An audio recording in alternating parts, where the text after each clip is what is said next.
ತೂ ಏನಪ್ಪ ವಾಸನೆ? ಏಯ್ ಏನಿಲ್ಲ, ಹೋಗ ಸುಮ್ನೆ. ಅಮ್ಮ ಅಪ್ಪ ಮತ್ತೆ ಕುಡ್ಕೊಂಡ್ ಬಂದೈತೆ. ಎಲ್ಲವನೇ ಅವನು? ಏನೋ ಇವತ್ತು ಕುಡ್ಕೊಂಡ್ ಬಂದ್ಬಿಟ್ಟೇನೋ? ಅದು ಸುರೇಶ್ ಅಣ್ಣನ್ ಮಗಂಗೆ ಮದ್ವೆ ಫಿಕ್ಸ್ ಆಯ್ತಂತೆ. ಓ, ಅದಕ್ಕೆ ಫುಲ್ ಆಗಿ ಉಯ್ಕೊಂಡ್ ಬಂದ್ಬಿಟ್ಟೇನೋ? ಒಂದ್ ಶರ್ಟ್ ಬಿಚ್ಚಕ್ ಆಗ್ದಂಗ್ ಕುಡ್ಕೊಂಡ್ ಬಂದಿದ್ಯಲ್ಲ ನೀನು. ಯಾಕೆ ಹಚ್ಕತ್ಯಾ? ಕೈಲಾದ್ರೆ ನೇರ್ಪಕ್ ಶರ್ಟ್ ಬಿಚ್ಚ ತೋರ್ಸಲೇ. ಮಗನೇ ಪಾಪ ಅನ್ನ ಉಣ್ಣು ಬಾ. ಬೇಡ ಕಣಪ್ಪ, ಅವಾಗ್ಲೇ ಮಾರ್ದೆ.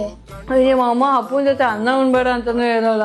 ಅಯ್ಯೋ, ಮಧ್ಯರಾತ್ರಲ್ಲಿ ಯಾಕೆ ಹುಡುಗನ್ ಹಿಂಗಯ್ಯೋ ಅನ್ಸ್ತಾ ಇದೀಯಾ? ಮುಂದೆ ಹೇಳೋ ನೆಟ್ಟಿಗೆ. ಅಪ್ಪ ಕೆಟ್ಟನಲ್ಲ ಕಣ, ಕುಡ್ದವನಷ್ಟೇ. ಸರಿ ಇಂದು ಬಾ.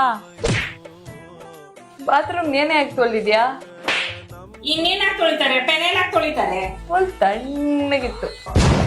ಇವು ಮನೆ ಹೇಳ ಫ್ರಿಜ್ ಡೋರ್ ತೆಗ್ದುಬಿಟ್ಟೇನೋ. ಫ್ರಿಜ್ಜಾ? ಗೊತ್ತಿಲ್ಲ. ನಮ್ ಮಗುಗೊಂದ್ ತವನ ತಂಗಿನ ಬರ್ವೇನೆ.